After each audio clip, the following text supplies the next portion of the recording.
All right, guys. Well, welcome back to another episode of Sled Stories. Max and I are down here in Williston, Vermont today, sitting with Chris Ackerman, owner of 139 Designs. Thanks for having us, Chris. Yeah, man. Thanks for coming. And Oh yeah. we did a little backstory on this whole thing. It only took like a month to figure out everyone's schedules to come down here and actually sit I down think it and might do have been more than a month, It but was a yeah, while. we rescheduled a few times. Busy life. And Yes. part of that, happy first Father's Day. Thanks. Yeah. How was that? How was It your was first? cool. What did we do? Oh, I think I golfed. That was fun. Yeah. Life's busy. It's different in some ways, similar in a lot of ways, but it's been good. You It's, said he's 7 months now. yeah, 7 months. Big bruiser. His name's Ralph. That's such a it's- great name. I It's love sick. it. I got like chills thinking about it, but yeah, it's been good. My wife was a trooper. She's doing an awesome job, and we're very very happy. So I brought him here a couple days and walked him around the shop. So it's been fun. Yeah. At what age can he start cutting vinyl? I think legally probably 9 months. No, we'll see. I mean, we'll see what he wants to do, but Yeah. he's fun. It's been awesome. Yeah, it'll be you'll see as he like gets older, he'll like start asking like more questions. I'm Yeah. like, Dad, what do you do? Yeah, what do you do? Yeah. I cut stickers. Yeah. That's always I been make my a lot like. of stickers. Yeah, it's always been my weird conundrum of like, what do you do for work? I make stickers. It sounds like so basic, but There's so much to it. yeah. Yeah.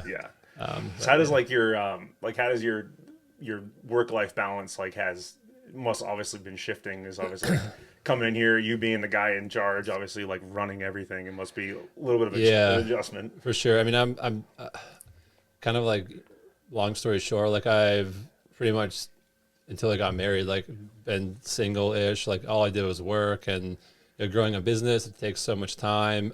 So I'm just used to like working around the clock. Probably the biggest shift now is I'm pretty much taking the weekends off.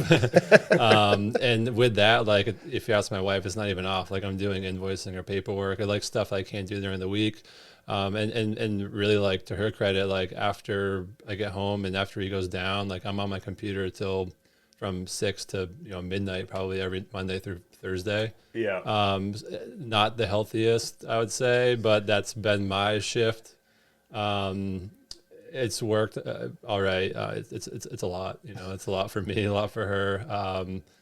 But yeah, just trying to make it work and be present with him, and Yeah. yeah, he's so much fun. So Well, the real fun start when number 2 comes. yeah, we'll see. We're happy with him, and yeah, You're like, Two- I need some time. two sounds Yeah. stressful, but yeah, no, it's good. I mean, little things, right? Like you're driving and you're like, oh, I forgot I have a kid in my, like, it's just like stuff you're not used to. Like it's cool. It's so funny. Well, that's not actually, it's not funny at all. It's kind of terrible, but like, and just total offshoot, but Allison's new car, Uh-huh. her Volvo, when you turn the car off, it says, please check back Yeah, seats for any. my truck does it too. My, Yeah. my new truck does that as Yeah. well. I think that's a new, like, with the collision avoidance and whatever the other thing is, Yeah. like the Lawsuits? NTSA. No, they said like all vehicles after a certain year have to have this safety Yeah. feature. Like, check for people in the back Yeah. of your car. I Yeah. physically don't have back seats in my truck, but it tells me to check the back seats, which is hilarious. I'm like, no, they're good. And it seems so, like, ridiculous. And Yeah. like, someone would actually leave their child, and you hear about it, obviously, on the Well, news. and it's Yeah, like, for sure. but, your day's crazy, you're busy, and obviously having a new child, Yeah. is like, you're like, holy crap, I have a little human in the back of my Yeah. car that, like, I think the biggest thing for me was like, like he's born and now you have this new responsibility and you have to like stay awake a lot and you're changing him. He's up there in the night and like, then you still have to keep work going and be sharp and just deal with all that stuff. And in the beginning that was a little tricky, but honestly, like not really as hard as I thought it was going to be. And now it's just kind of like everything's shifted and it is Yeah. what it is. And It's becoming. is your wife still Yeah. home with them? no, she's full time too. So we're 2 full time and maybe 2.5 full time. Having a business, but she works Monday through Friday, and my mom watches them 2 days a week, and we have daycare. But Yeah. as you probably know, like it's not super reliable. So Yeah, well, thank God you're just out of COVID now. Yeah. That was like, get a sniffle, they're calling you Yeah, with, for with sure. an alarm and saying you got to go pick your child Yep. up because, they're, yeah, so. yeah. But, No, it's fun, nice. busy for sure. So kind of like take us through like, your kind of like your start, like your upbringing, like, as far as like, riding sleds, Yeah. riding. I know you're into motocross. Yep. So I guess like start us there. Like, what where'd you Yeah. how'd you get into it? Like, where'd you start? What age were you? Like, Yeah. It's funny because like I'm probably the only person on the podcast so far that like doesn't still actively ride a lot. But yeah, I mean, I grew this whole thing started because I grew up, but I grew up racing snowmobiles, dirt bikes. And my first dirt and you bike. grew up in Vermont, right? Yeah, Vermont. Yeah. So I grew up. My parents had like 18 acres of farmland, and I think I was 13 or 12. And one of my best friends, who also grew up racing snowcross, Brennan, he got a dirt bike, a little KX65, and we would like go over and I rip around on the field on it. And I was like, oh, this is fun. I want to get one. So my dad, I came home one day, my dad got one, a little YZ80, and I just started, 12 or 13, riding around the field. And he, like growing up, he sold equipment, so like tractors and farm equipment and stuff like that. Yeah. So he always had like stuff Around. around like sleds or ATVs and stuff like that. So I was like, I grew up riding stuff, driving stuff, and I kind of like before then, I guess, grew up with like a Panther, like a 3-seater, like just a random snowmobile I would like rip around in the wintertime. And yeah, so I got into motocross, and I think I was probably 14, like 2 years after, and like the winter comes, and like what do you do? And I did grow up riding snowmobiles a lot, actually. Now that I think about it, like I had a little kitty cat. My dad got me. Yeah, and it's funny because I think he has one for Ralph. Or is like getting one, and my mom talked about it one time where she was like, "Dad sees him and he can't wait to get one for him." And I think he actually got one, maybe he'll get one, but yeah. So I started on that. I might have a 120 for sale in another year or two. Yeah. If Grandma and Grandpa get it, cool. Yeah, we'll throw them on there. Yeah. But yeah, so I kind of like always had the history of riding in the field. So just field riding with buddies, like after school. And in the wintertime, I used to play hockey. So I was like, oh, what do I do in the winter if I'm not playing hockey? My friend also, Brennan, his dad got him into snowcross, like racing snowmobiles. And I think his first race was at Haystack, Mount Snow. And I think the same thing happened. I came home one day, I was probably 14, and my dad had a Z440. Yes. Little fan cooled. That's the same sled I had, a 99 ZR. Yeah, I think it was a Z440. 2000. There was no R on that. Yeah. Yeah, I think it was a ZR. 2000. And it was one of those things with like my dad being in that business of equipment. He was like, oh yeah, my buddy or customer had 2 brand new ones come in. Yeah. And Mark wanted one, so my friend Brennan's dad wanted one for him to race, and I took the other one.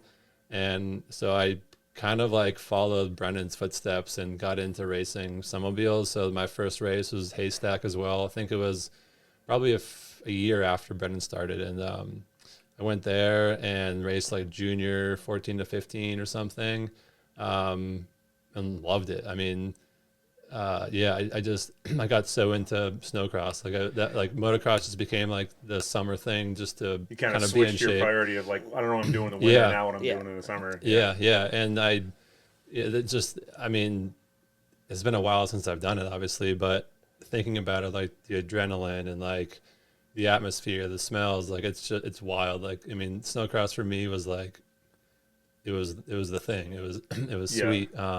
Had you, now obviously you'd ripped around the field and stuff at home, had you done a Yeah. lot of real riding previous to you starting off snowcross, like as far as trails or going places or doing whatever? Or was this like a little bit of trail riding? Yeah, like, okay. It kind of like with my dad. So yeah, I guess growing up, like I always had like these beater sleds and stuff. And my dad grew up kind of trail riding with his friend Mark, Brendan's dad.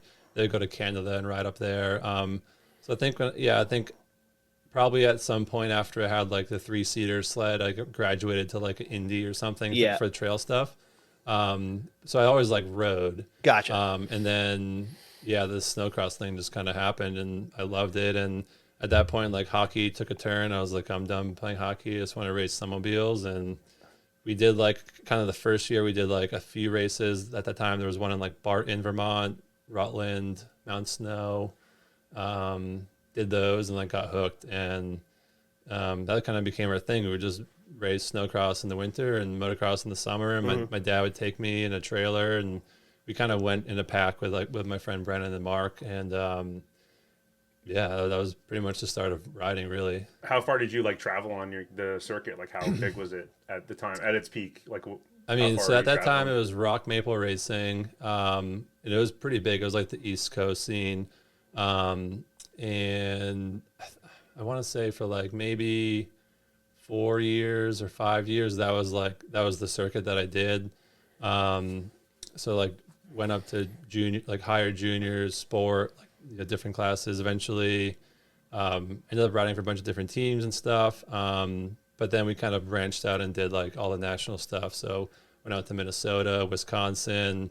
You know, my dad would drive out there. There was like one story where my dad drove 24 hours home from a race in Minnesota, like just, you know, didn't sleep. And yes, and then at one point when I was racing for an Arctic Cat team, I like kind of stayed out there for I think 4 months and raced like the majority of the national races, and then yeah, just kind of rode it out. And yeah, and like how old are you during that?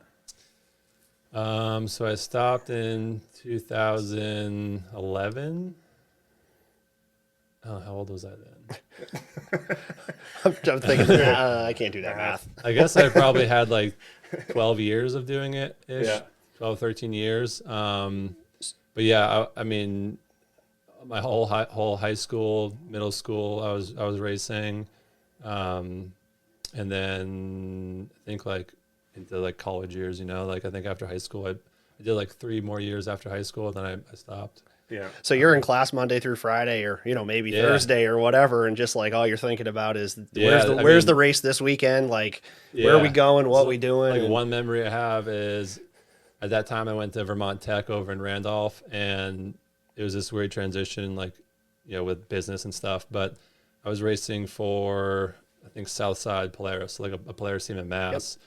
And I'm in the parking lot at VTC, and I have like my race sled in the back with a cover on my truck, and like I'm in class, and as soon as class is over, I'm driving up to Quebec City to race a Canadian race up there. And yeah, I mean, at that time I was juggling like, you know, racing, working, and then school, because like when I started college, I didn't really know where I was going to go in life, I guess. Yeah, that's pretty common. Yeah. Oh, you think you do, but in reality you don't. Yeah. Right. So yeah, it's kind of like, you know, my history of racing. I mean, I raced a lot, raced dirt bikes. So every year for like, those 12 years, I raced dirt bikes all summer, snowcross all winter. You know, I was like pretty decent on the bike, and I was probably better on a sled. Like snowcross became like the thing that I was more passionate about, and motocross was just fun. But I never like really took that seriously, and kind of just raced New England races on my dirt bike. And yeah, it was fun. Were you with any factory teams when you were snowcross racing? Yeah, so I did. I was with Southside Polaris for probably like three years maybe, and before that it was kind of like a hybrid. Like Bruce over there would like help us on stuff, and when it was my dad and I, went from them, I raced for a Arctic Cat team. This guy Nate was with them for a year, and at that point I was semi-pro on the East Coast here, and it was probably my best year I had, where I actually like won money and did pretty well. And then after that I raced for Ingalls Skidoo for 2 seasons, I think, and they're over in Phoenix, New York. But yeah, I mean, obviously 3 different sleds. Yep. 3 different teams. And which one was your favorite? Yeah, which was the favorite race sled? Team wise, they're all fun. I mean, right, I was younger.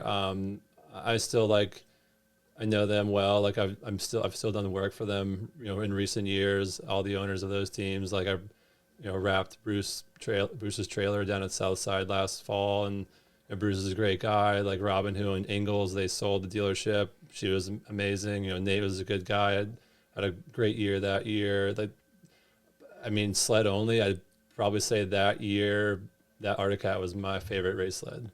And was that still 440, or were they 600s at that point? Yep. And then that was is a 2010, I think, race sled. So it was like 3 generations ago. But Yeah. like it was like it was a wider Yeah. front end. It was awesome. And that year I lived out in Minnesota with a teammate for a few months and raced out there. And yeah, it was a really good year, really good sled. That must have been an experience, like actually living it, like full time, living in Minnesota, close to the factory. Like that's the heart of it, right? Yeah, like I'd say I was never like a true pro at it. Like I raced pro out East for a couple of years before I stopped. I raced semi-pro out West, and like that year on the Arctic was actually a pretty good showing for me, ish for semi-pro racing. But the level at that time that the people were doing it out West and the teams out West it was just way different than out here. Like they have more people, more tech, like faster stuff. So it was a cool experience, like it was the closest thing I got to like being a real pro, I guess. Yeah. Yeah, I mean, at that time I was doing all of this stuff. So it was kind of like a different hybrid career for me. Like I wasn't full-time. I was like full-time racing, but I wasn't really full-time racing only. So yeah, I mean, part of me like always, I guess as I got older, wondered like if that was my only thing, like where I could have gone. But as I'm older now, it's like, it was still fun. Like I really gained much more out of life with being fully devoted to it, because I got so much more out of it by doing other stuff too. So, and all those connections and relationships you made obviously are still paying dividends today. And I'm sure you're still talking to people that, For sure. I mean, it's so much repeat business. I mean, a lot of racing is the core of like this business too, sleds and dirt bikes. And I mean, I still remember at the time when I was racing, like my first like big client was this team Avalanche Racing out in Fargo. And the owner, Mike, and his wife, Bonnie, they were very nice. They had a crew chief, Jamie. And that was like the first year I started doing graphics, and they like flew me out. I brought all the graphics with me, put them all on, like stayed there for a week. I was out in Fargo, and like that, like I was racing as well out East here.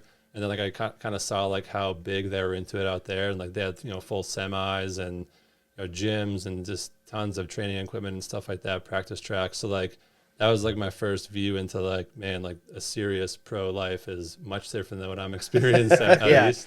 But that was a really cool experience for me, like work wise, and to do that with them and kind of get a jump into stuff. But so was that kind of like the transition time, like when you started to like see the need for graphics and like in kind of transitioning like from racing to like, okay, I can legitimize a business not racing but still tied to racing? I mean, probably like, I guess we're going to talk about how it all started, because that was kind of the transition for me. I was a senior in high school racing.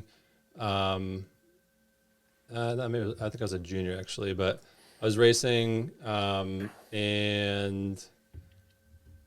broke my leg really bad, broke my tib fib ankle. Whoa. Hold on. So that was racing? Yeah. Yep. Just landed wrong off a jump. Like just buckled. I crawled off. And you were a junior in high school? Yeah. And some of the memories of like being on crutches and getting pushed downstairs, like, it was pretty wild. But it's still a pretty, that's very fresh in my mind right now. Vibrant but anyway, we'll circle back to that. And so that was like, at that point in my life, I was like all racing, and this is like all I wanted to do. And I was like, man, this sucks. Like, can't ride, like I'm on a couch, and they told me like I think the doctor told me like, yeah, you're not gonna ride again. Like I had 17 screws, like 2 12-inch plates put in, like all these prototype titanium things, and they were like you'll be walking in like 8 months maybe. And I was like, shit, like what am I gonna do? Like all my friends are applying to colleges, like I don't know what I'm gonna do. And like up until that point, like I'm thinking back mostly to motocross. Like I was always big into like buying graphics kits for my bikes and like kind of making stuff look nice. And hey mom, I want to order some new graphics or something like that. Yeah. I was always like, I always just loved that about keeping myself looking nice. And something about that at that time in my life, like being on a couch, I was like, I wonder if I can like if I can make these things, like do my own bike and do my own sleds. So like on the couch, I just did tons of research. And at that time, that was like 2006. Like there really wasn't a lot, especially in the sled world. Motocross was kind of like, the graphics scene was kind of starting. But I mainly just want to like do my own stuff, do stuff for buddies that I raced with. And so kind of like taught myself how to use some programs while I was laid up. And then when I could walk in an aircast, my dad got me like an internship at a sign shop for free. Like just, hey, my son wants to like learn how this works. Like don't pay him, just make him do work. Yeah. Get you out of the house and learn some things. Yeah. Yep. Excuse me. And so yeah, I did that. Worked at the sign shop for like 3 months, I think, one summer when I could walk, and learned how the printers he had worked. And then the cool thing that he did is I wanted to dabble like that year, like try to make my own stuff. So it's like, hey, if you buy your own materials, like you can use my printer after hours and like try stuff out, which knowing what I know now is like pretty risky. Like I wouldn't crazy. I wouldn't let anybody do that. So like at that time I was like, cool, like I gotta dig in and see what's up. And I kind of like I found some stuff and like would try stuff after hours at night, like print off something for my bike. Like, and obviously there's so much that goes into it that I probably just shouldn't even talk about because it will take forever. But trying to like trace things out and make the shapes for the shroud on my dirt bike, like all of that, like. Right, because at that time there was no templates out there. No, there was no templates. Like you had to make everything yourself. There's no like real software. You had Adobe Illustrator and Photoshop, which are like still around. Those are like the main programs, obviously, that those are around. But there was no real vinyl. There was no like nice colors. Like back then, the printers were like, they were sign printers, so they were meant for like, the reds weren't even really red. They were like orangey. Like there's just a lot that went into it. But the main thing at that point was like materials. So the more like I worked at this sign shop for the summer, I was like, there's this one thing I found that like kind of worked. And then that winter following my surgery, I was like doing pretty well. So I was like, I'm going to start racing again. So I got back on a sled, and that was like the first year where I really started to like make stuff for snowmobiles. So that was 2007. And at that time, there was nothing, like there was a couple of companies that were doing like number plates and stuff like that on some generic vinyl that I know the names of right now that like weren't that great. But I was like, I'm racing snowcross, like nobody really has cool stuff, and I want to like do my own. So I at that time I was racing for Southside, so I kind of like worked with them and we did up all the sleds. Like I learned a lot in those first, still learning a lot, but I learned a lot in that first year of like how to actually make templates and stuff like that. And you were still going back to the sign shop to say, hey, can I print all this stuff? So that lasted like 3 months, I think, at the sign shop. And then at that point I was like pretty into it. Like this is cool. And so my parents went with me to the bank, got and co-signed a $10,000 loan. And I bought pretty much like the same thing he had, but smaller, so I could fit it in my parents' basement. Bought a printer, bought everything I thought I needed at that time to start doing my own stuff. Put it in their basement at my house where I grew up, and started like making my own stuff. When I was in high school, so that first year back racing, I like really kind of like I'm not gonna be the person that says I like started graphics in that industry, because I'm not like that guy. But like in my head at that time, like I started doing like full sections and panels and stuff on the sled that I was racing for the team I was on, and mainly like developed a material at that time that actually worked like really well. So I kind of like grew up racing dirt bikes, like knew kind of how that stuff was, or thicknesses and stuff like that, and kind of like translated that over to sleds, because I was like, oh, like we're like turning in the corners, so like it needs to kind of hold up. And so there must have been a lot of trial and error with like getting the material so right, because even this today's stuff, it's like it still rips off, and it's still and like at the end of the day, like it's a snowmobile, right? Like we're not making titanium, like it's not going to last forever. But there's a threshold where you want it to not blow off. And for years, for a while, there was like stuff that was just blowing off when I was racing snowcross. And so mainly I kind of started digging into the snowcross world, and that's like really where I focused on. And you kind of like, I found a supplier in Mass, and I would, after a lot of trial and error, I like kind of in my head thought of what I thought would work, and I called them, and they're like a big production company, and I was like, get out of here, kid. You want to buy how many rolls? Yeah, pretty much. And like, so like at that time, right, like you're really not making any money, and like you're doing your own stuff, and like I have buddies that I'm racing with. They're like, oh, can you do my stuff? And that's how it all kind of organically grew. Yep. And so I was like, yeah, I need like 4 rolls of this material at this spec. Is there any way you can make it? And they're like, well, our minimum's like 10 rolls at least. And like at that time, with like not a ton of income, you're just like, woof. That's a like, lot of yeah. Well, yeah, and like that's a lot of risk to spend, and like not only spend the money, but to be like, I got to move this stuff. You're front loading everything. You're like, on all this material for sure. So it's like, like you're buying a batch of T-shirts, like you have to move that. But like with the vinyl, it's like you're buying the vinyl, but you also have to have all the equipment and inks and everything to make it. And like, there's so much room for error there. But for me, like racing, like that was like kind of the ticket of like, okay, if I can make a material that works and holds up and build off of that, like it'll be pretty cool. So I would, load my pickup up, drive down to Mass, grab a skid of this material, come back, and started it that way. So I was getting stuff made from this company for the vinyl we were using. And same thing there, like, you go a season, kind of like tweak stuff, find a different supplier maybe, try other stuff that comes to market that other people are trying. There's always stuff people are trying to push, but there really wasn't a lot. Like when I started, there was nothing. So I was making like my own vinyl from this company essentially. And looking back, it's like, I mean, I was living at home, wasn't making any money, but like I was trying to start this, and it was so expensive for that material.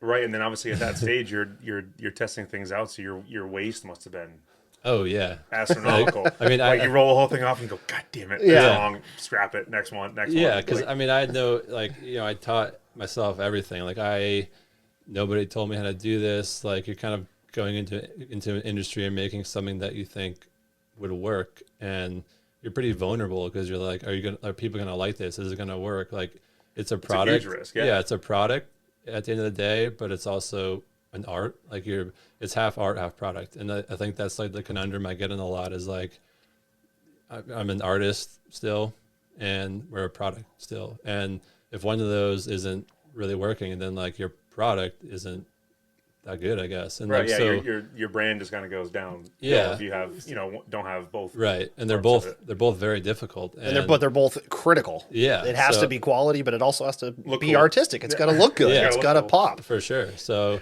you're, like I'm the artist, I'm the production guy. Like I'm doing all this stuff as a kid, and I think like at a young age you're vulnerable because if somebody wants to buy it, that's like the approval. They're like, oh, this is cool. And when like I had no background in any of this stuff, right? Like I wasn't a graphic guy at all growing up. Like I wasn't an artist. Like I have friends who are very good artists, and I couldn't draw for crap. So I learned a lot. Different kind of artists. Yeah, and that's the thing is like it's tough to be an artist because there's a lot of things you can. You're creative. Do. You're the creative thinker, I suppose. So yeah, that's kind of where everything started, I guess. And then so after you had the first machine, how long did it take you to look at it and go, I got to upgrade? It's time for a bigger machine. Get a bigger time for a second one. Pretty quick. I would assume that anything else in technology that there's a shelf life for every machine out there. You have it for 5-10 years, and you're like, wow, the new one came out, and this one does this, and that one does that, for and sure. that one's faster, and that one's. And as you said, the technology of making wraps that we have today. Back then didn't even exist. Yeah. No, so there were probably even machines and vinyl. Like you said, you had to spec your own vinyl because it didn't even exist. So obviously the printing technology must have just kept climbing as well. Yeah, I mean, to put it into perspective, like when I worked at that sign shop, he was a sign guy. So he was making signs, thin vinyl.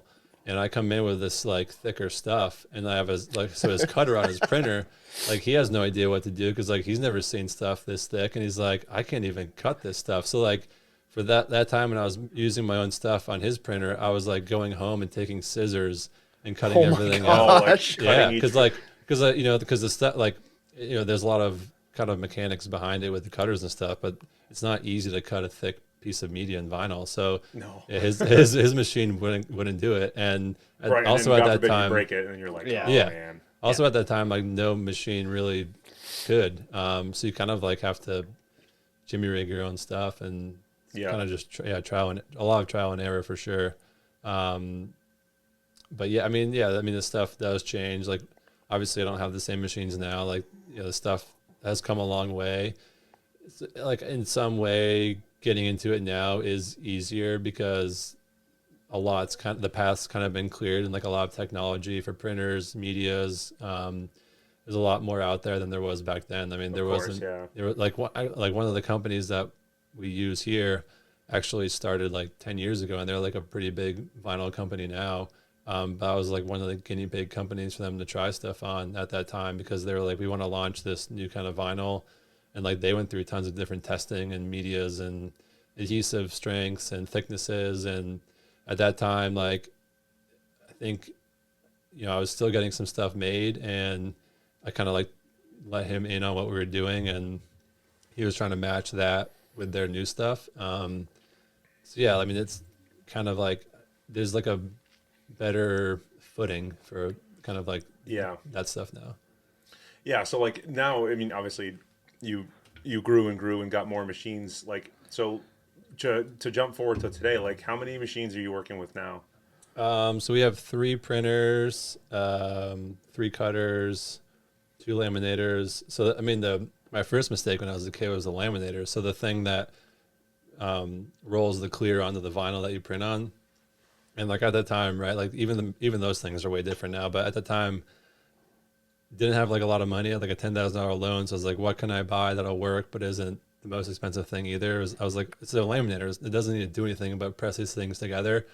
So you bought one for like $1,000 and complete garbage, like the rollers were so uneven. Like I would run stuff through and like there was crinkles everywhere. So like you're teaching yourself how to do all that stuff.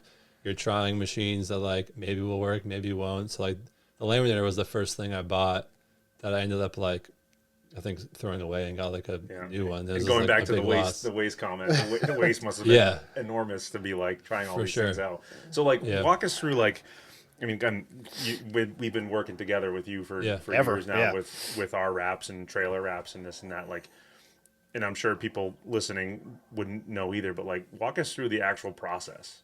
Like the cutting, the laminating, the printing, the whole thing. How it's made. Production wise, that's kind of like where it starts. I mean, up until then, you get an order. If it's for a sled, it's like someone has I have a new Gen 5 154 track length. So you have to start with a template for that, which is like a whole nother thing, right? Like you have to have the measurements and templates and tracings for all that stuff. Or if you don't, you have to get one in and cover the machine with a Sharpie and like clear and go over it, scan those in. But everything starts on the template, and then that's where you start your design. So you work with the customer. If they get it off the website, like how they want it, everything still gets applied to that template. So like even on our website, we have a bunch of different designs. You can change the colors. But if you have a mini Z, like we do those. So like that one on the website, we take all of what they made and, scale them down, crop them, mask them, stuff like that. So you kind of I work back and forth with the customer on that stuff, the design. So adding logos, color changes, stuff like that. And then once all that's done, then you have to take that file and fit it to the print sheets. So every print sheet, the medias can be 54 inches wide, 30 inches wide, 27, depending on where you're using. And then you have to lay out every single sticker and onto that print sheet. So you save that file, that gets loaded into the printers, set all of your settings, print that. Depending on the job, a sled can take anywhere from like 30 minutes to an hour to print. Mm-hmm. Let that dry. So that goes onto a table, let it dry, and then you clear coat that. So the base material that you print on has the adhesive, so that's like the sticker part of it. But if you took brake cleaner to that, you just wipe all the ink right off. So you protect that with the clear coat, and then the clear coat, you have the different finishes. You have a flat finish, matte, gloss, metal flakes, sparkle, stuff like that. Which, sidebar off of that, like I was kind of like back to all that stuff. Back to like my heritage. I was always trying to like do stuff, and I was always trying to figure out a way to do it. So like I started doing some metal flake stuff, like, I don't even know, 6 years ago, maybe chrome, like 10 years ago, like, how can I do this? And like, that was always my thought in my head, and then kind of find a way to do it. But back to that, like, it's a little easier to do it now with some different materials. But we were like double laminating and, getting custom stuff made again for that special effects stuff, which is like stuff that, I think is cool. Customer doesn't really think about it, but like to be able to do that takes a lot of work. But the people that, like, I remember, I think I saw one of your first like gold metal flake ones you did, and that's the first time I'd seen like a metal inlay in any sled wrap, and I was like, man, that's cool. Yeah, like you just don't see that, which as a business, obviously that gets you attention, and people for sure. And people see that and they're it's like, extra wow. labor, it's extra work. Like, a lot of companies won't do it, and that was like, I mean, I was doing that stuff like back when I was racing snowcross like 12 years ago, and it was at that time nobody had done that in the snowcross world. And you're racing at night, you're under the lights, and we would have like these hologram accent kits, and like main logos would just be like cool, blinging and stuff. And so that was pretty cool. But yeah, it goes from that process of the laminating, then you have everything's like clear coated, and then it goes to the cutters. So depending on what we're doing, if it's a sled, if it's a trailer, stickers, dirt bike, we're going to have different cutters or different settings for that stuff. So does the cutter get the same file as the print to know the cut lines, and then different computers, same file? I mean, kind of different program, but yeah, you have all of your cut lines in the file, your template cut lines, and then so then that sheet goes into the cutters, and then you set the settings on that for that sheet. I would imagine alignment is critical in critical. that operation. You want to talk about waste? Well, that's waste. What I'm thinking. Like any of these steps, if you screw up anywhere in there, you're starting back over, for right? Sure. I mean, like there's no getting it back. Yeah, printing. There's a little bit of banding in that color. That's wasted. Like if you have some bleed, you have like the colors are wrong, profile is wrong. Cutter on the cutter, like, oh, it's in crooked, ruined.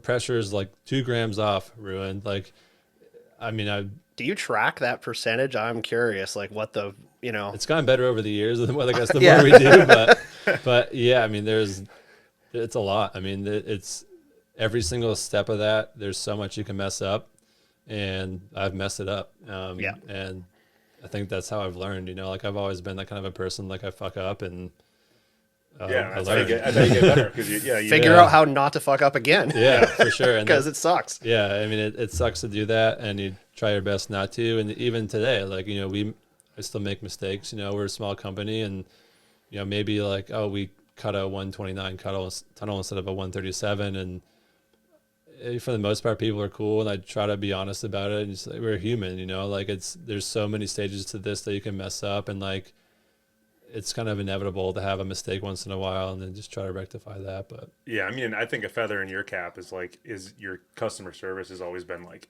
the best. I try, like you can email you or text you or whatever, and you're just like right back, like helping people out. Like I know a couple wraps in the past of just either I mess up or something. I'm like, hey, can you cut me this one little section or whatever? And you're just like, and that's the best thing. Like we know as far as, running Sled East, it's just communication. Yeah. It goes so far. And I try get back to best. people and email people and just like, try to be, because obviously you want to retain a customer. You don't for want sure. to get, a bad taste and just be like, yep, no, I'm going on to somewhere else, So. Yeah. And it's kind of like, maybe a touchy issue for me, like being a dad and stuff now, right? And like boundaries and stuff like that, because for so long it was like, that's all I would do is work. And like, that was kind of my life. And I would email, text all the time. And now it's like, I'm trying to have those boundaries where I'm not, and I'm trying to do the best I can in those business hours. And, we're human, right? Like there's only so much you can do in a day. And so there are times where like, I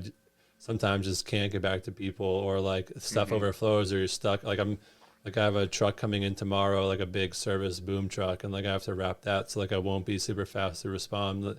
Sometimes I just do my best, and I think for me, like, I can always do a little better, but that's kind of like where I feel like I'm pretty good compared to other people, and it's kind of a downfall to myself, honestly, where it's like people have expected that of me, and I'm the owner, like I'm the direct point of contact, and the buck stops with you. Yeah, it all falls back to you. And it's great. Like it's great for business, and it's great for a lot of customers. And sometimes it's not so great for me. Like it's tough. I can tell you, it speaks volumes, you know, because like even when we like talk to people about wraps, we're like, oh yeah, go see Chris at 139. He'll take care of you, you know, like simple things like that. Like you don't want to be saying that if I'm like, oh man, Chris is gonna ghost that guy and not talk to him. Like, like you can like legit give someone like a recommendation, for sure. Like, you know, go through Chris because he's gonna help you out. I think about that a lot too. Sometimes when it's really busy, because I think about it in like a different form of a business. Like you walk into a McDonald's and there's 40 people in line, and you're like, oh man, like it's busy. Like you're waiting and waiting. Like that person behind the counter can only go so fast to like get to you, right? And as a small business, like I face that sometimes, and it's tricky. It's hard, and you get like, just because that order is coming in, it's not the only one they have going on. So you're trying to act like it is, but it's really hard to do that sometimes. And so sometimes it is going to happen where like it may take a little longer, or you're really busy and your production's taking like 2 weeks instead of one. Do you have a slow season? Any like, or is it? I mean, because we're so diversified now, like not really. Yeah. You know, like I kind of like growing up, starting everything, I was like focused all on really snowcross stuff at the time, and motocross, and kind of like as we've grown, I've done more commercial stuff, trailers, trucks, general signage, stuff like that. So there's always something, and it's kind of like what you need to stay afloat, really. Like we, sorry, we pretty much do anything except for like LED signs. But I like that. Like I like new challenges, and, you know, wrapping walls at a business, or, you know, doing a trailer wrap, or a landscaper has a partial wrap. Like, so there's that side that we've done a lot more with. So there's always something coming in. Dirt bike stuff, you know, we're not the biggest company. Obviously, we're a 2-man team, but we do a lot of dirt bikes, and that's pretty year round. Sleds are more seasonal because for the most part, like people aren't doing what they should be doing, and they're getting their slides ready right now. They're waiting until fall, or those slides haven't come in yet. But guilty. Yeah, it's November, and where's my wrap? I sent you the file yesterday. We face that a lot with the rush season. But in the wintertime, we do a shitload of sleds. So yeah, I mean, like I said, we're 2 people. Like I have a part-timer now as well, but we're still a very small company. And turnout wise, we do a lot. Like we punch a pretty big punch for a 2-man team.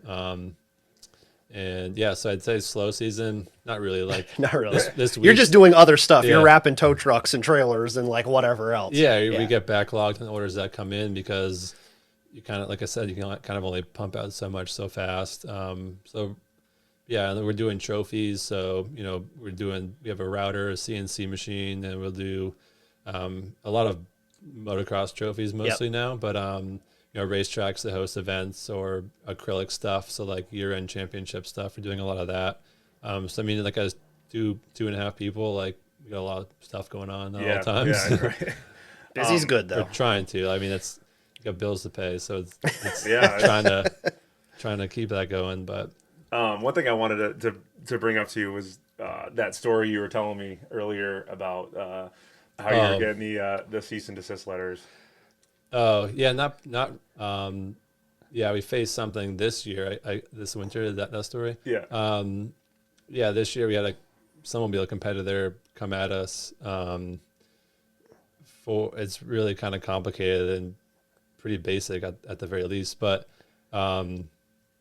this bigger company with like a lot of other people, I won't say their name, but they came to us, you know, threatened to sue us, wanted access to all of our books. And when I say us, it's like me and my one guy, Sean. Yeah, right. Like, us, me. The Royal 139, us. Yeah. And, you know, they're a team of like 20 people. And they're like, you're ripping off this feature on your website. That's from our website. We have trademarked to this layer name on this.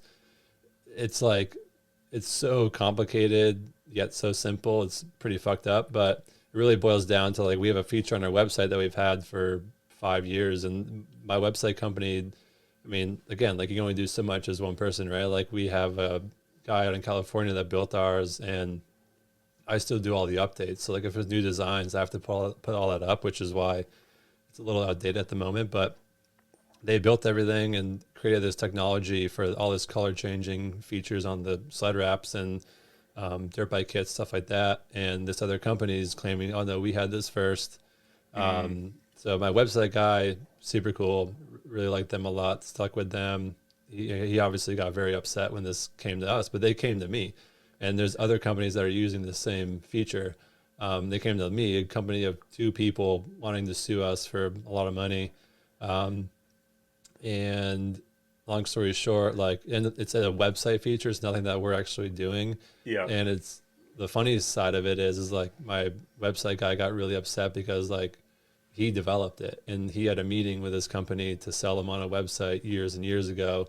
And they were like, oh no, we're fine. Well, they brushed him off. So there's this conspiracy between him and I that like they maybe beat around the bush and stole something, but it ended up like, you know, costing us like $6,000 in legal fees, just to have a lawyer be like, this is not my client's problem. This is a website feature, and like this has nothing to do with the products they're making.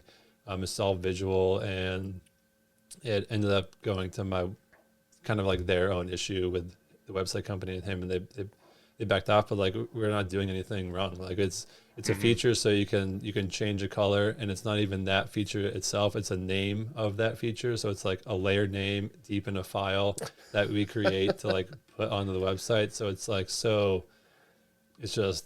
Is it like it must be like a plugin or something that's being used on the site? Yeah, so it's like there's this SVG plugin that you have with colors that communicate with layers on the raw files, and it was like the irony is they somehow hacked onto my website and was able to see all of the layer names, which I don't even know how I would do that. Like I'm pretty smart, but like I'm not that smart. Like I don't know how to go on a website and like pull all that data. So like for them to do that to me and then like claim I was stealing from them was like kind of just stole from us in a little bit of a way. So that sucked. Like I was pretty down about it for a while, and I think that's like something that people don't take into consideration is like how that affects you as a business owner. Is like it was right when we were about to have the birth of my son, and like I get hit with all this stuff like weeks before he's going to be here. Yeah, and you're like, I just want to continue what I'm doing. I don't want problems. This sucks. There's that, and it's just like, I mean, I have bigger things going on than like this bullshit layer name. Yeah. Like, and that's what really pissed me off. And like my lawyer was great and stuff, but it still cost us $6,000. Yeah, at the end of the day, it costs you money. Yeah. That's what I was saying to you earlier about like cease and desist letters. Like we had gotten one years and years ago for one of our designs, and won't say the company that did it, but it's like at the end of the day, they send you a letter that says stop selling this. Mm-hmm. Either you stop selling it or you go and fight it in court. And, it costs you money. It costs you $1 gazillion to go fight it in court. So it's like you're forced to just. And for us, it was a run of one shirt that we already phased out anyway. We weren't going to make any more, so we're like, I kind of took it as a compliment. I'm like, hey, look at us. Like, you know, we'll just sell them in person. Yeah, yeah, on the side. And you know, art's tricky in that sense too, because like if you really think about it, like in the form of, you know, philosophy, like what really is original these days? It's kind of like a funny definition. You look at like every, you know, there's obviously, you know, clothing brands or, you know, logos or whatever. And it's like so many designs are parodies of other brands. Yeah, for sure. Right. Yeah. So it's like, where's the legality of it? Right. Like, yeah. And that's not up to you. It's up to like someone else's discretion, and it's up to like lawyers and juries and like, right. Like that was my taste of it. Like it was a very frustrating time because it was like, this is so bullshit. How can they even justify this? Like their copyright name didn't even match the layer name, but like they're trying to claim it was like all abbreviated. So it's like even that, like your verbiage is wrong. So like, how can you skew that in your favor? All that legal stuff is really frustrating. And yeah, I mean, like at the end of the day, like we're just trying to make stuff that we think looks cool, and kind of like back to the roots of it. Like, I think this looks cool. I hope other people think it looks cool. Yeah. And that's what you want to do. And like, I've seen people spin off of our stuff, and like, I mean, we've spun something off of somebody else's stuff because somebody sees something like, I think this is really cool. Like, make something like this. And like, that's where inspiration comes from. And when people see that direct correlation of inspiration and like it's tied to them, they get very personal with it. But like I've seen copies of our stuff pop up all the time, and I'm never like fighting like this is bullshit, I'm gonna sue you, because like I kind of feel like art is a tricky subject. Like it's kind of subjective, and like you think it's cool, and like did I like get your exact file and go over it with an exact tracing? No, but like that's copying. Like making something that looks similar, that's a pretty vague, like. But your art inspiring somebody else's art isn't a bad thing. Yeah. As long as it's not a direct copy of it. If it's a takeoff, then that's almost a compliment in a way. Right. Yeah, Like, I mean, I think it means they like your stuff. I mean, if you asked me this question like 10 years ago, I'd be like, man, direct copy sucks because like that should be my stuff. And it's kind of gotten to the point now in life and business and having a kid where it's just like not worth it. Like the best form of flattery. That's right. Somebody wants to copy it for cheaper, like go for it. I mean, we're super competitive pricing, and I would argue cheap in the realm of like a lot of products we do. And like through everything, through COVID, through inflation, through material increases, like I should be raising our prices a lot, but I haven't. And I think like that's overlooked because I'm still trying to do really good quality and make it affordable. And like, so if somebody spins off of that, like whatever, good luck. Like I'm not gonna. I don't think you're going to necessarily lose customers over that either, because the people that are going to you for the most part know the quality and know the name and know the reputation. And have you seen a lot of, like, I mean, obviously with everything around you, it's gone up in price. Like, has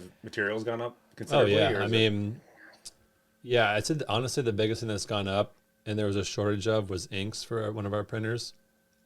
Those like went up 25% over the last few years. And each printer has 12 cartridges. I'm sure those are cheap. Yeah, I've seen those cartridges. I mean, you go to Staples and get one for a little home printer. It's like $100. Yeah, bucks. It's like they're about $230 a cartridge. So we have 3 printers, so you can do the math there. 12 in each. Yeah. So it's a lot. I mean, there's a lot of expenses that go into that end result of a $220 dirt bike kit or $500 sled wrap, and I think like it's a lot of money. Like I totally get it, but it's a lot to make that happen too. And I think I'd say that's kind of gone up a little bit too in the years, is the expectation and like the consumer and what they're getting. Like they don't think about any of that stuff. So no, we've heard that too. Like, oh man, a sled wrap's $500. It's like, if you could see what went into making that and how much work and how much material and time and facility, and I'm like, $500 is actually cheap. I love the argument of like, it's just stickers. No, it's $500. Like, no, it's not. Like, just even your time, but even like, if you're doing an original design, or like, obviously when I'm doing wraps for a couple hours, kind of our crew, and it's like it's a lot of time to like get everything. I mean, for us, like efficiency is key on production and design, stuff like that. So I've kind of like been in this weird pickle with it, because a lot of companies have gotten very streamlined with it. So they're trying to automate it as much as they can, like take a lot of the labor out of it. And pick one of the templates and then just print it. Yeah, and they're increasing their prices. So like everyone around us and all the industries increase their prices. And, I probably should, but I've also been in this weird conundrum of like, I've been doing a lot to like keep costs down, or like try to keep costs down for us where I can. And I'm like passing it on to the consumer. And that's like something that is probably way too nice.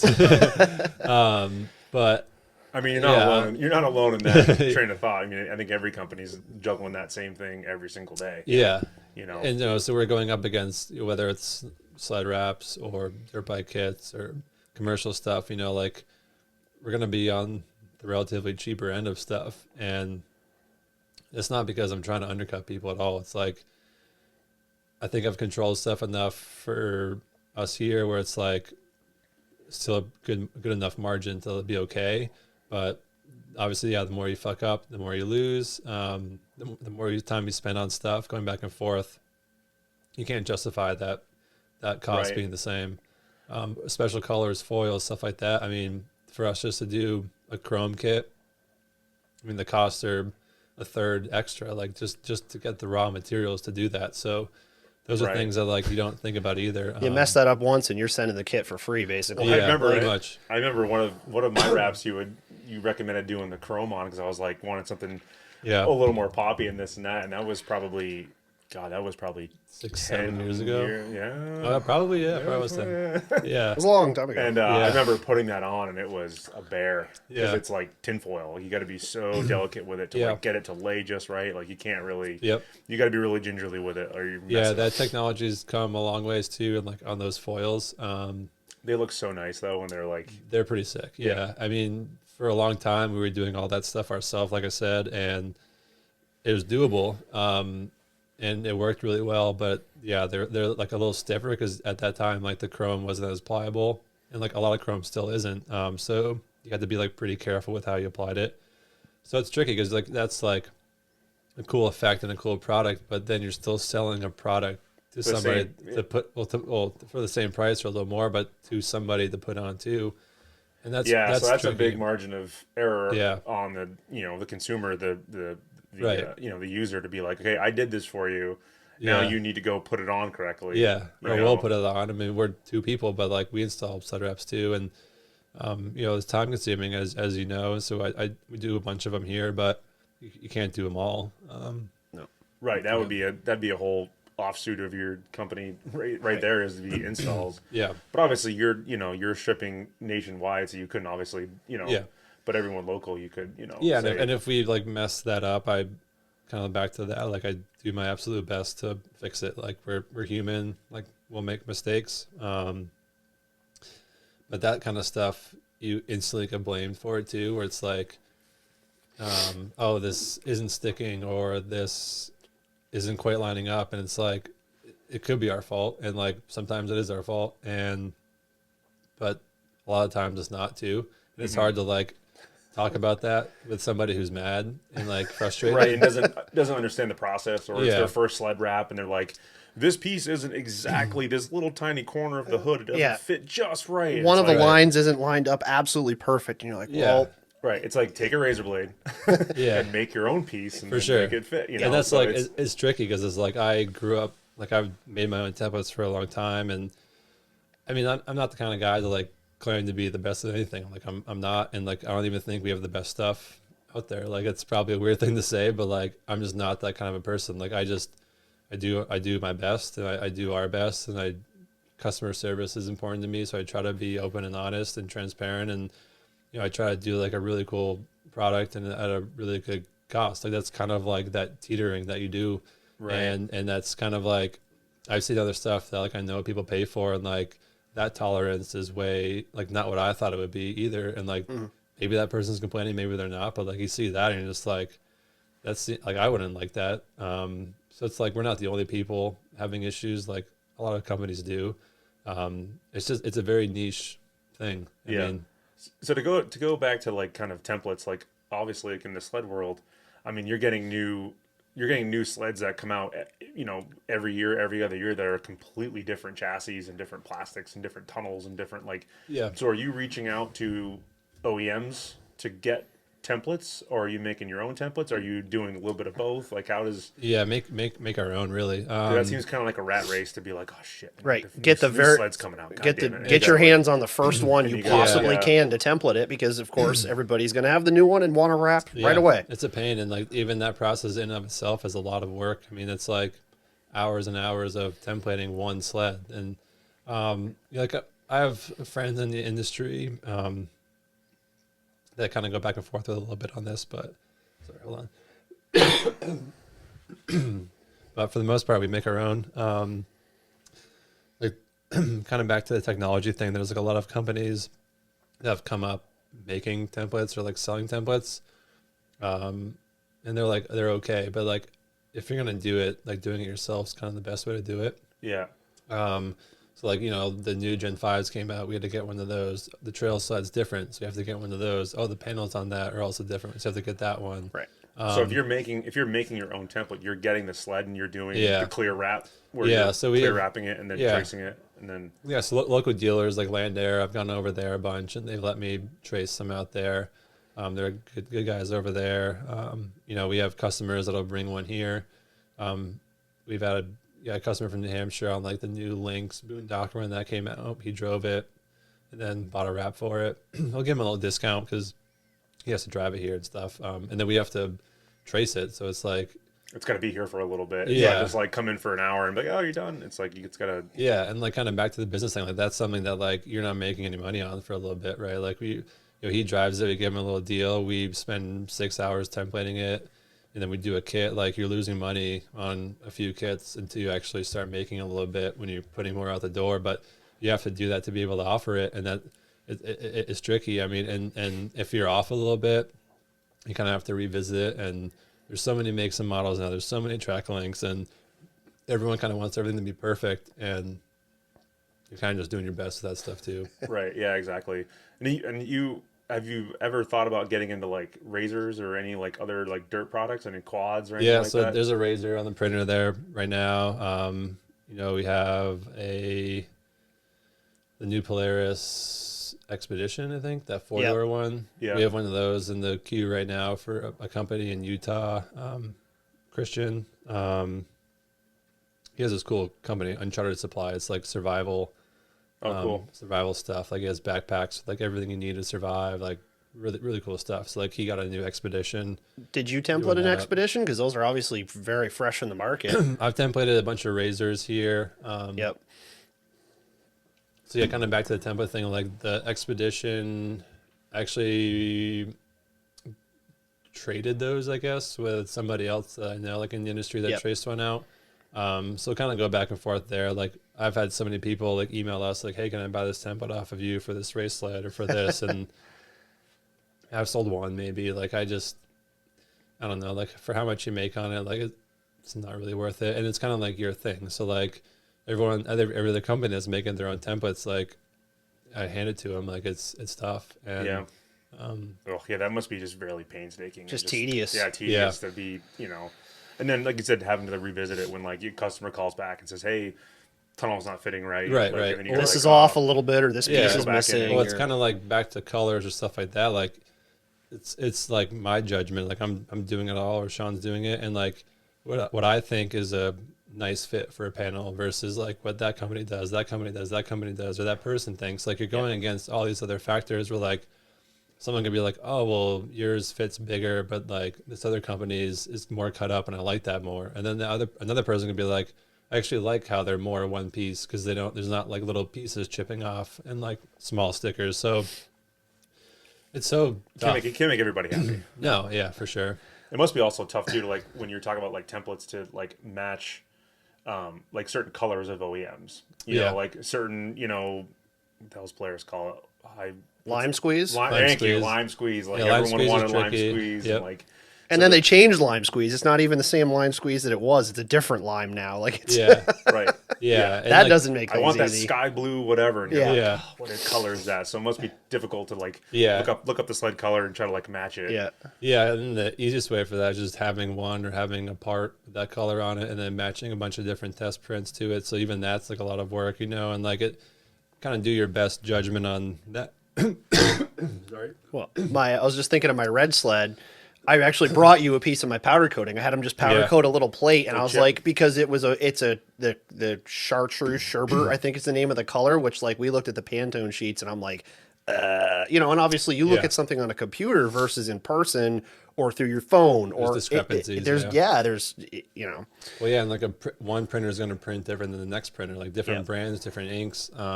It's so hard. Like look at like CMYK color on a computer screen does not look the same as it does when it's printed out. You're like I've done a couple wraps for people, and I'm like, yeah, that's the color, and they're like, that's not right. I'm like, it's CMYK on your screen, but it is when it gets printed, it will look that color. Yeah, so like that's kind of as a designer, like in my head, I know what codes work for what colors. We have like a library of them that we printed. But yeah, I mean, I deal with that a lot, and it's tough because it's like. I had an email earlier today that I was responding to with that same issue where like someone was like, oh, this orange is actually more red. And he's like, I wanted a darker orange. And I had to try to explain to be like, it is a darker orange, but like the way your darker orange looks like it was a KTM. So like, a darker orange could be like a rust brown, and that's not darker orange. That's like poop. That's not a good color. So like when you're mixing the oranges and the reds, like the darker it is, it goes more towards red. So it has like a little more red hue, but it's a darker orange. It's not red. The true red was way far past that. So it's like that's got to be a hard conversation to steer. It's tough, and like there's a lot of accountability that gets thrown back onto you as the producer of it, because like we made it, so it's like we messed it up. It's like there's just a lack of knowledge, understanding, and like I don't expect everyone to understand and know that kind of stuff, because they shouldn't. It's not their fault, but I think like for me, sometimes like a little bit of empathy goes along, or I guess I hope for is like there'd be a little bit of empathy there and being like, yeah, we're all human and we're doing the best. And like your dark orange is going to be different than my dark orange, and so with the color matching is a little easier because you're really getting it as close as you can get to it. And even that's like there's some really perfect ones, and there's some ones that are like a little far off, but they're really close. And when you wrap everything, it's like really hard to notice.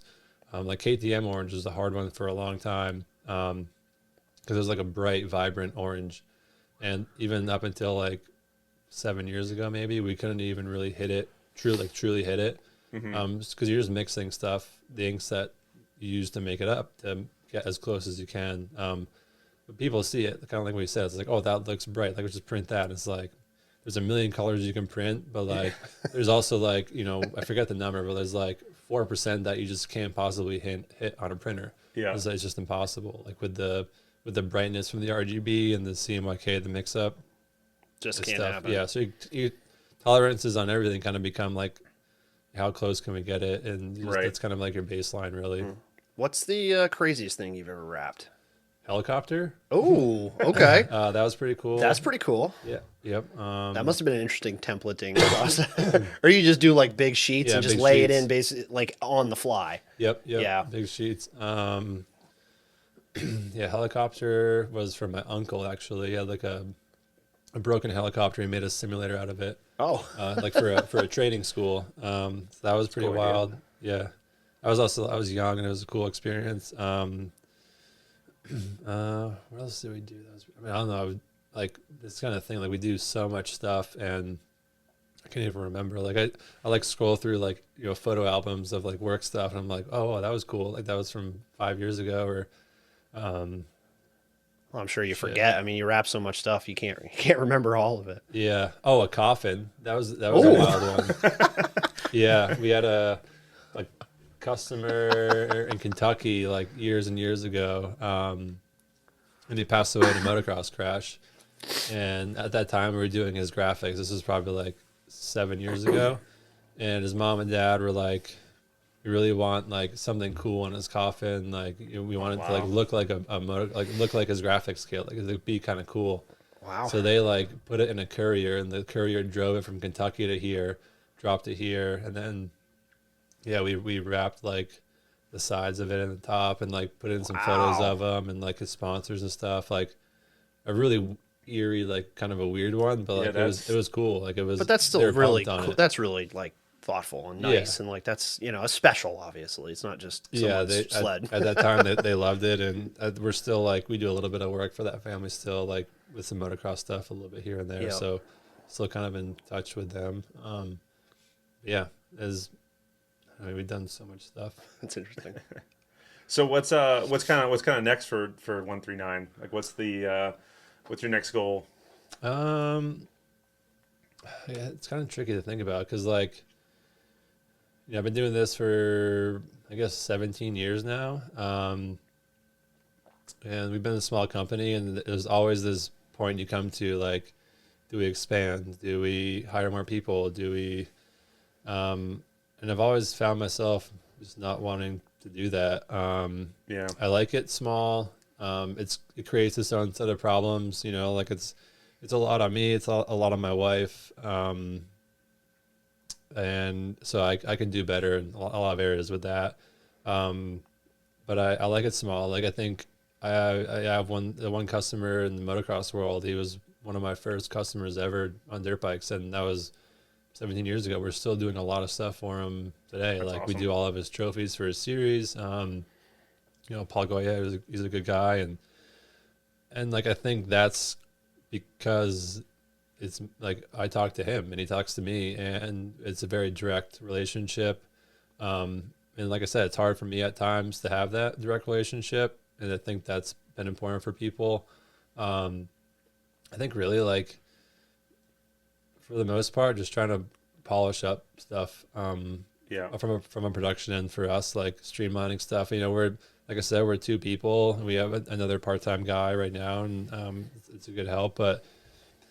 I don't plan on growing more like in that realm, like I think I'm just doing as much as I can. I've kind of never really had any goals with this company, which all of this sounds like horrible business advice, but no, it sounds kind of got, yeah. I was like, oh, can I do this when I was 17 years old? And I was like, oh yeah, I can. And like, I've been riding this wave ever since. Yeah, you didn't get into it to make it a full-time job 17 years later, and you did it because you loved it, and it was what you were doing. Corporation, you're just doing it because you're passionate about it. Yeah. I mean, awesome. I think like I'm definitely guilty of there's days where I don't have the passion. Like everything, all the other things that it takes to have a business like override you, and you remind yourself once in a while, and it's pretty cool. I think like reminding myself of that passion and why I do it is pretty important. And at the end of the day, it's like it's my passion. I love it, but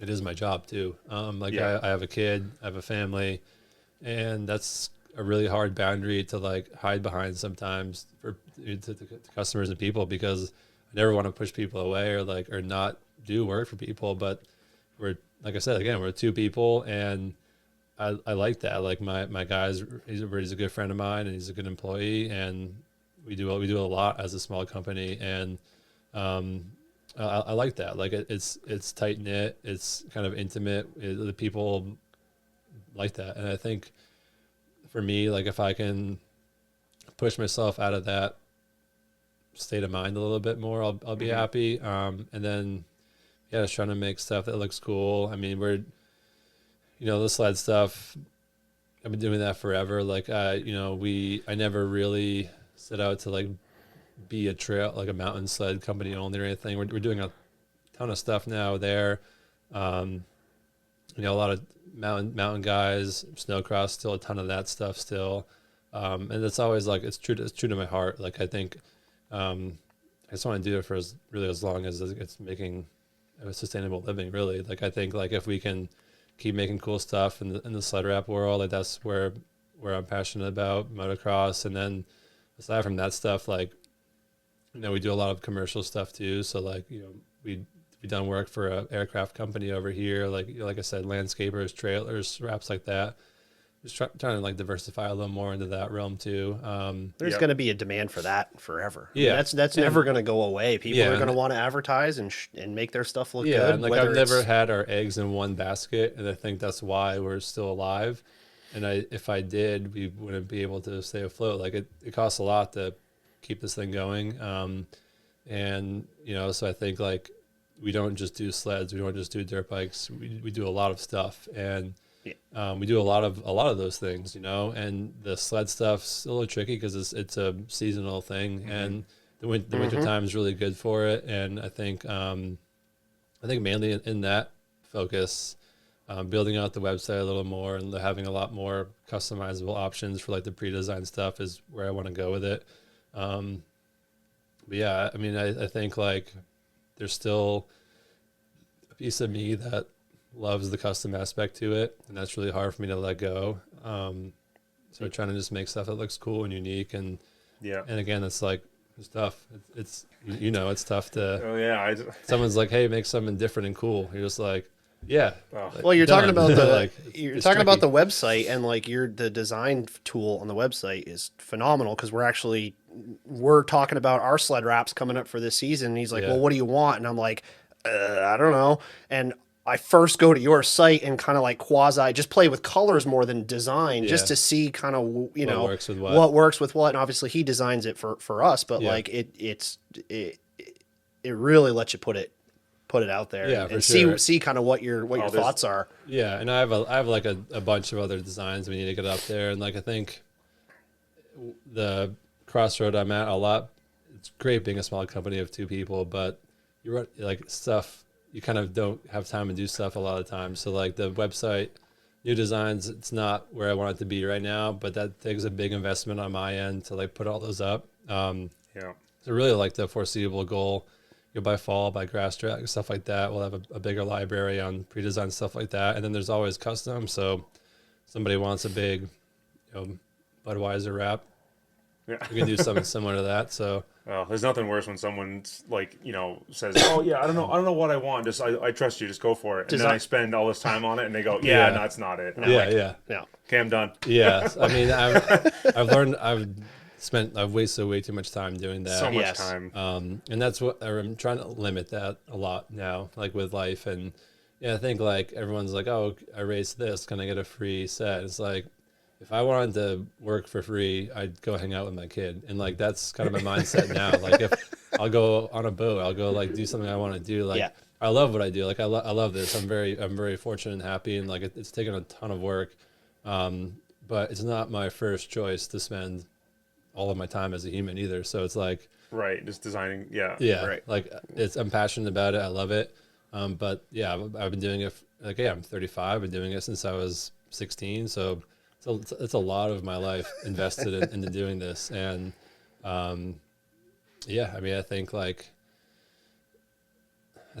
if I can just polish some of that up, and I think what makes us different is really just kind of like what you said, the customer service. Like I do my best with that, and it's direct to me. It's direct to the company.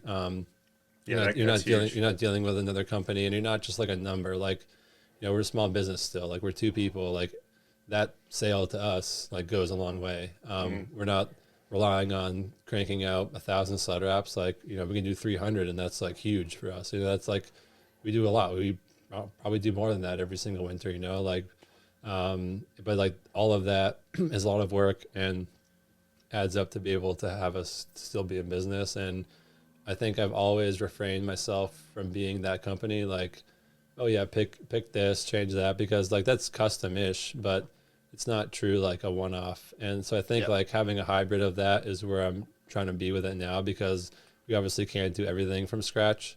And some people don't want to do that. So you're working with a lot of people that are like, well, I don't know what I want, but I want something cool. Or the people are just like, I don't know what I want, but like, this looks cool, I'll take that. So like you're kind of teetering the line of like both markets for the customer. What's like the percentage of people that use the wrap designer on your website and just click submit and done, I'm happy, send the thing, versus the ones that always want alterations or customization or stuff like that? I mean, we'll always send proofs. There's companies that charge the proof fee like $25 if you want to see it laid out before they send it. Oh, come on. Yeah, we've never done that. So like I'm always communicating that stuff, or like I said, I'm the only designer, so I'm designing every single order. So sometimes it takes a little more than a couple days to get that proof to people. But yeah, I mean,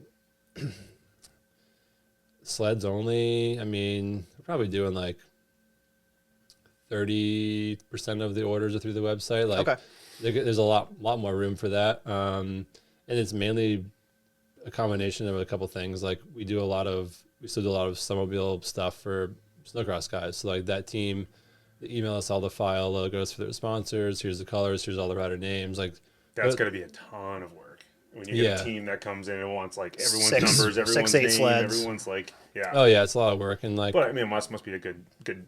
Yeah, it's kind of like it's kind of how I got here, right? Like, I mean, those ones, we have racer support programs, and it kind of like back to the cost thing. Like I'm always trying to help where I can, but racing, I guess probably in a bad way for business, but like racing's been a part of my life. Like it's gotten me here. I've always had the soft spot for the racers, and I'm always we're always doing like racer pricing on like that snowcross stuff where we can. So some team comes in and orders 12 sled right. Obviously, you're going to get a discount. They're getting a little discount for sure. Like they're not paying $600 each. Yeah. But yeah, it's still a lot of work, and like, yeah, we're not making as much money as we probably should be because the costs are still the same. But but you're also hoping that team comes back. Yeah, for sure. And it's those, high visibility because those teams are, they want to do stuff every single year. Definitely. So it's like it's almost like an account. You're like, I want to keep this account. Yeah, and we're very fortunate with that. Like we've had a lot of repeat business, and probably one of the main reasons why like we're still in business is like we have a lot of repeat business, and that's awesome for me. Yeah. Awesome. It's funny here you talk about Southside and kind of like that's some of the first wraps and stuff you did, because I remember when I was a puppy in this game, like I remember seeing some of the Southside sleds and be like, man, those look good. Like they got those things wrapped. Like they were the best looking sleds in the Snowcross series for like a while. And I was like, not knowing you at the time, obviously. And now it's like, oh, that makes sense. I remember like back then one of the guys, they were like, oh, like maybe on this mod sled we do like a title sponsor. So Woody's, like it was like back in 2007 or 8, and we had like a Woody's traction theme sled. We had a crank shop theme sled. Like, and there was really no one doing that really. Right. Like at that time, there was one other company that started coming up around the same time. And it was this guy, Bruce, and he owned the company called Sled Wraps, which has now sold to like other people, other owners. They bought him out, and it's not the same company that it used to be. But I was very familiar with him because I respected him as like an artist. Like he did really good work. So they were like kind of coming up at the same time. He had a brother who raced, so he was kind of doing the same thing I was doing. He was older, so like he was kind of playing with cool wrap designs, stuff like that. So like, that's how Sled Wraps, the original Sled Wrap company came out, because they were like one of the OGs. But I was just a 16-year-old kid, 17-year-old kid, like doing the same thing, and didn't really know where I wanted it to go. So that's kind of where I started with it. But yeah, it was pretty uncommon to see like a red and white, like completely wrapped, right? Not just decals, but wrapped. Yeah, wrapped. Yeah. Yeah. Cool. Well, I think we covered it. We covered it. Yeah, lost my voice a little bit, but no, you're good. No, you're good. Chris, thank you very much. Yeah, thanks, boys. Anyone's looking for a sled wrap, you know who to go to. Yeah. No, I appreciate it. I mean, yeah, we're just two guys here making sled wraps, and we love it. So we'd love to have your business, and I think like hopefully we can make something cool for you guys. Yeah. Oh, always. Awesome. Can't wait to see what your guys' sleds look like this year. I know. I gotta start. I'm doing one that's kind of low key, and then the other one's going to be wild. Yeah. So. Yeah, he went crazy with his sled color this year. Yeah, so. we'll see. But cool. All right, thanks for listening, guys. Yeah.